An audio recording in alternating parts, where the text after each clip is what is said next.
Hi everyone, welcome to my channel education facilitator. My name is Joyce और आज है day 32 और difficult word से रिलेटेड जो सीरीज़ है उसमें आज हम फिर से 10 वर्ड्स कंप्लीट करेंगे।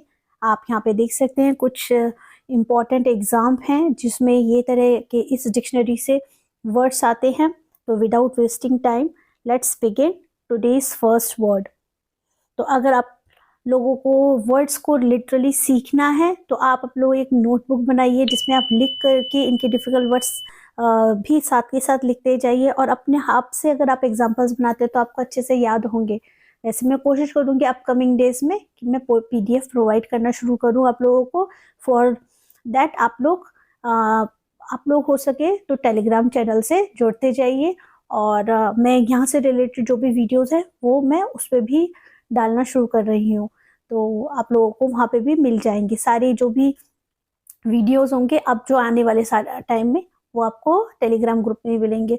तो उसके लिए आप लोग डिस्क्रिप्शन बॉक्स पे जा करके आप वहाँ पे सोशल हैंडल्स होंगे उनको आप लोग ज्वाइन कीजिए, जिससे इस चैनल को और आगे बढ़ने में भी मदद मिलेगी, साथ के साथ लोगों को सीखने में मदद मिलेगी जो कि इस चैनल का एग्जैक्टली पर्पस है। So today's first word is empirical. What is it? It is empirical. ये क्या है? ये जो हम लोग इन दिनों हम लोग ई अल्फाबेट सीरीज को कर रहे हैं फॉलो। तो ये empirical में एक एडजेक्टिव है जो कि एक विशेषण है जो विशेषता बताता है। किसकी विशेषता बताता है? नाउन की या प्रोनाउन की, जिसका अर्थ होता है प्रयोग या अनुभव को सिद्ध करना या आनुभाविक, मतलब आपने कोई भी तरह का अनुभव किया हुआ, एक्सपीरियंस लिया हो, ऑब्जर्व करके लिया हो या देख करके या फैक्चुअल बेसिस पे। मतलब फैक्चुअल होते हैं, तार्किक होते हैं, उनको कहा जाता है।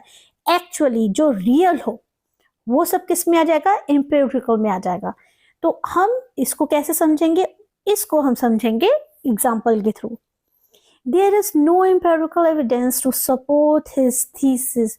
और उनकी जो थीसिस थी, थीसिस किसके लिए होती है? स्पेशली जो पीएचडी करते हैं वो अपनी थीसिस लिखते हैं अपने सब्जेक्ट से रिलेटेड।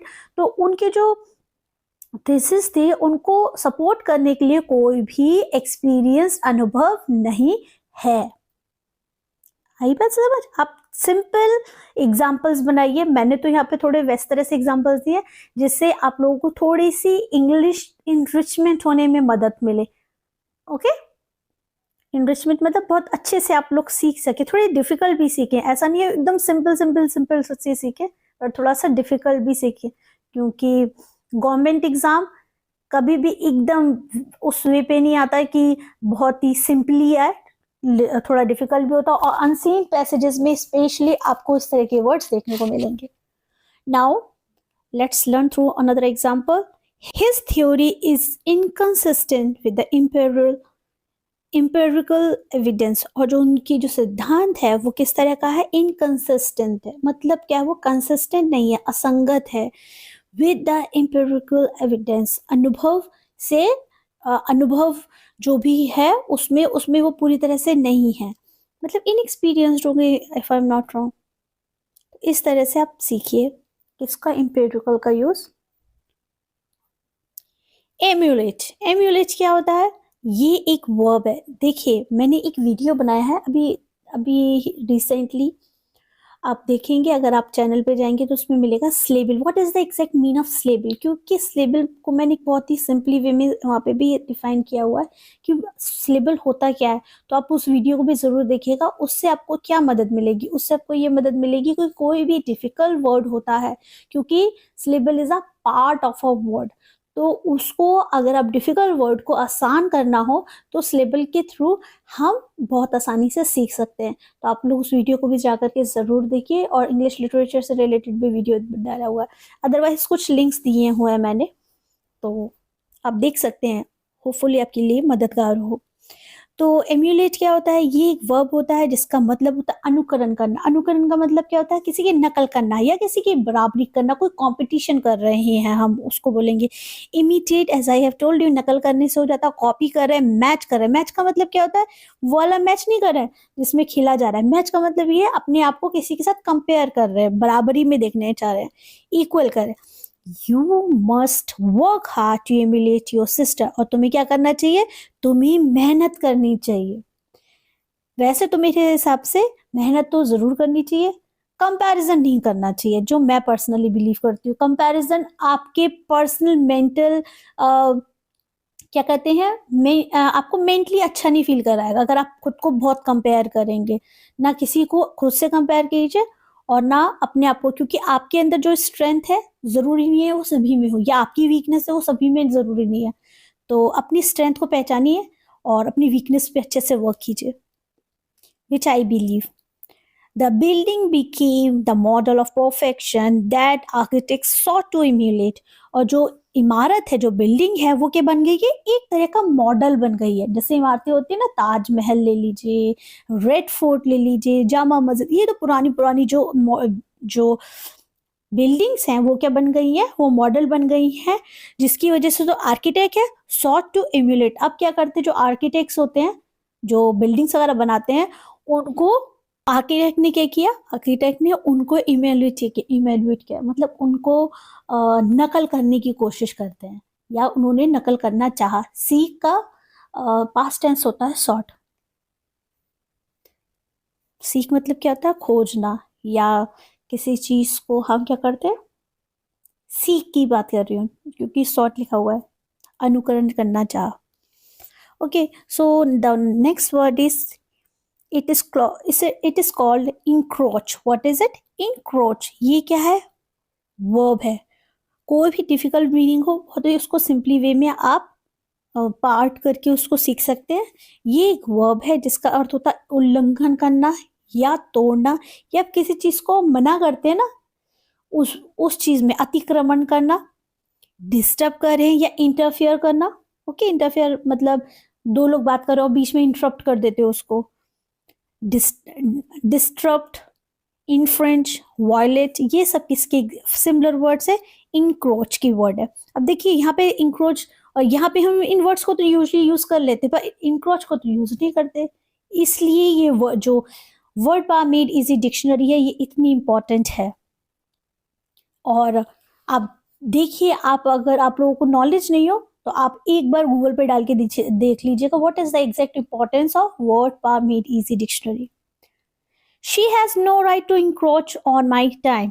उसके पास कोई भी क्या नहीं है, अधिकार नहीं है मेरे टाइम को खराब करने का या मेरे टाइम को स्पॉइल करने का। मैं बिल्कुल भी अपना टाइम किसी को फिजूल में मत दीजिए। The new institutions don't encroach on political power. और जो न्यू संस्थाएं हैं, नई संस्थाएं हैं, वो क्या है, राजनीति शक्ति का क्या नहीं करती है, को बिल्कुल भी उसका उल्लंघन नहीं करती हैं। कोई भी न्यू इंस्टीट्यूशन है, do not encroach on political power, वो नहीं करती हैं, जो पॉलिटिकल जो शक्तियां हैं उनको बिल्कुल भी उनका उल्लंघन नहीं करती हैं। The next word is endemic. What is made, यहाँ पे मैंने वैसे इसको काफी अच्छे से डिफाइन कर दिया। अदरवाइज एंडेमिक का मतलब होता है लोकल और special. Special, it is special, is विशेष होता है। स्पेशल, स्पेशल का मतलब होता है स्थानिक, जो एक दायरे में एक क्या कहा जाए, आपके लोकल एरिया में आए, उसको बोलेंगे हम लोग एंडेमिक। स्थानिक मैंने यहाँ पे लिखा हुआ है, ये क्या है, ये एक एडजेक्टिव है। देखिए किससे रिलेटेड हम इस वर्ड को समझेंगे, of a disease, of an area, of something bad. Now let's see. Regularly occurring within an area or community, मतलब कोई भी बीमारी है बार बार एक ही एरिया में फैल रही है।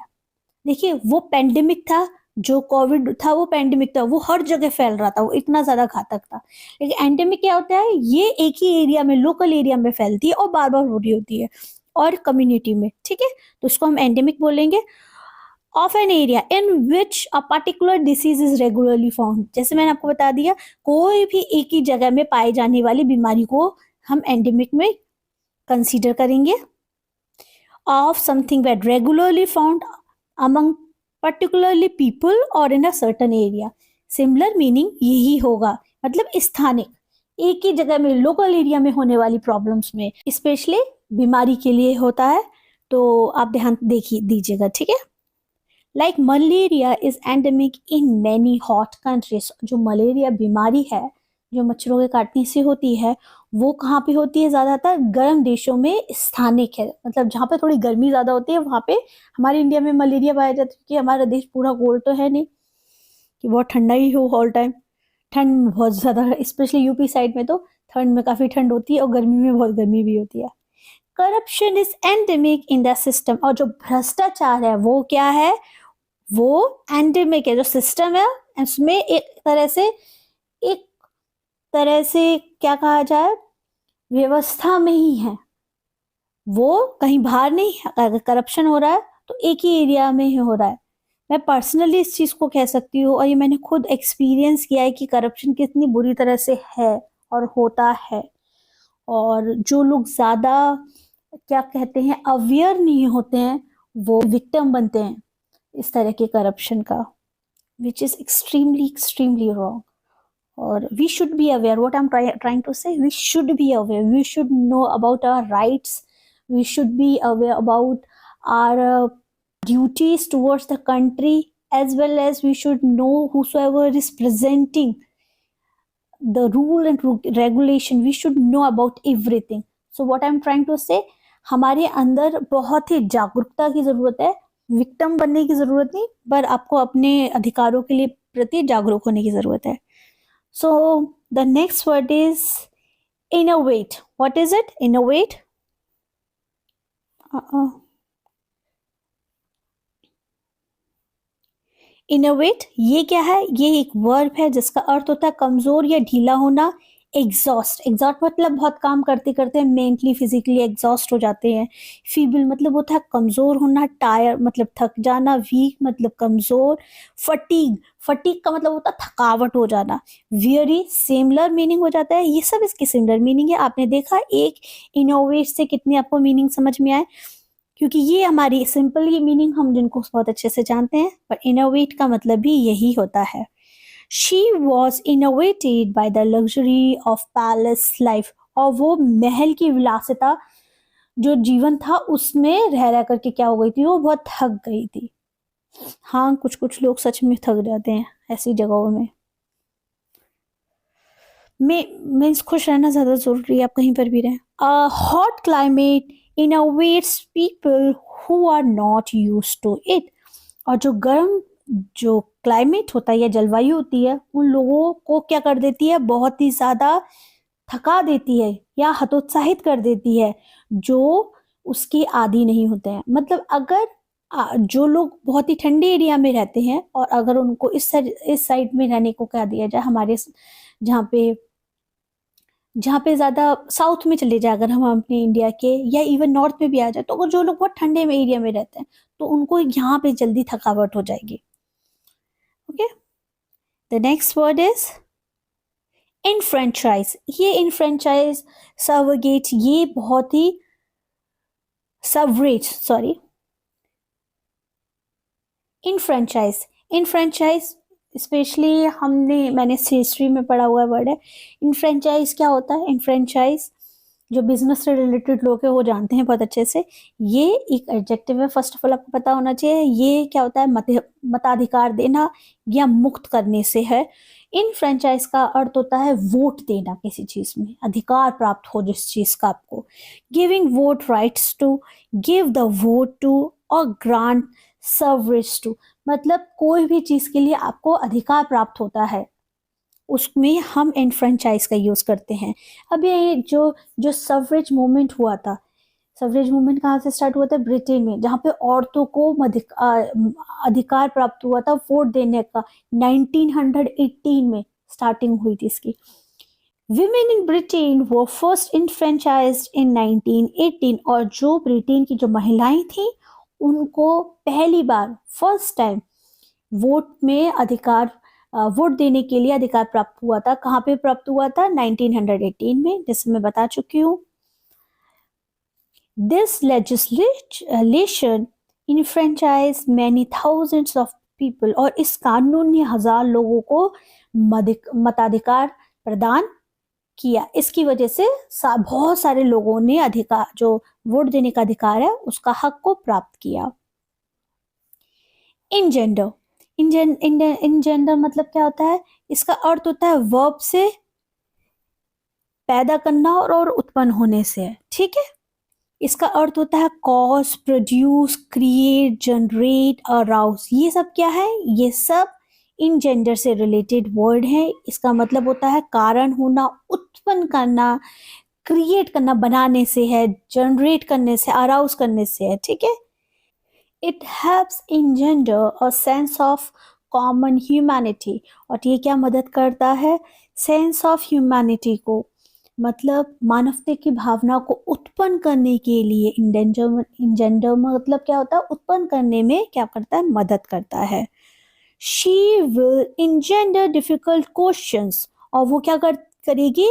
वो डिफिकल्ट क्वेश्चन को पूछेगी या प्रोड्यूस मतलब क्रिएट करेगी, पूछेगी, and keep the conversation at a low temperature. और जो कॉन्वर्सेशन है उसको बहुत ही लो टेम्परेचर में, मतलब इस तरह से करेगी क्वेश्चन जिससे जो बातचीत है वो बहुत ही कम तापमान पे टिकी रहे जिससे ज्यादा हाई वॉल्यूम पे लोग जाकर के ज्यादा बहस ना करें। Okay, the next word is called enigma. ये क्या है? ये एक नाउन है जिसका अर्थ होता है पहेली या किसी भी प्रकार का रहस्य। इसको हम क्या बोल सकते हैं? इसको हम पजल बोल सकते हैं, रिडल बोल सकते हैं, मिस्ट्री बोल सकते हैं और पैराडॉक्स भी बोल सकते हैं। पैराडॉक्स फिगर ऑफ स्पीच होता है। मैंने फिगर ऑफ स्पीच भी स्टार्ट की हुई है, आने वाले टाइम में उसमें और फिगर ऑफ स्पीच एक्सप्लेन करूंगी। तो अगर आप लोग नए हैं इस चैनल पे तो आप लोग सारे जो प्लेलिस्ट है अब उनको आप जा करके देखिए। धीरे धीरे करके इस चैनल पे काम अपलोड होता जाएगा और आपको बहुत मदद मिलेगी आपके एग्जाम्स में, ठीक है। अगर आप कोई भी डिफिकल्ट एग्जाम की तैयारी कर रही हैं, गवर्नमेंट एग्जाम की तैयारी कर रहे हैं, तो ये चैनल आपके लिए बहुत ज़्यादा हेल्पफुल रहेगा। तो इस चैनल को ज़्यादा से ज़्यादा लोगों को शेयर कीजिए, अपने सुझाव कमेंट बॉक्स में ज़रूर दीजिए। Okay, enigma, it is an enigma to me. यह मेरे लिए क्या है? एक पहेली है। ईरान, जो ईरान जगह है, देश है, it remains an enigma for the outside world. Iran बाहरी दुनिया के लिए एक पहेली बना हुआ है, क्योंकि ईरान बहुत ही टेरिबल हो जाता है। आई डोंट नो पर्सनली उन लोगों का क्या है problem. Okay, the next word is called enormity. ये क्या होता है? इनॉर्मिटी का मतलब होता है एनिमी होते हैं ना, एनिमी मतलब दुश्मनी होती है, उससे रिलेटेड नेगेटिव भी वर्ड है। ये एक क्या है? नाउन है। दुष्टता या महापाप, कोई भी घंघोर पाप को बोलेंगे इनॉर्मिटी।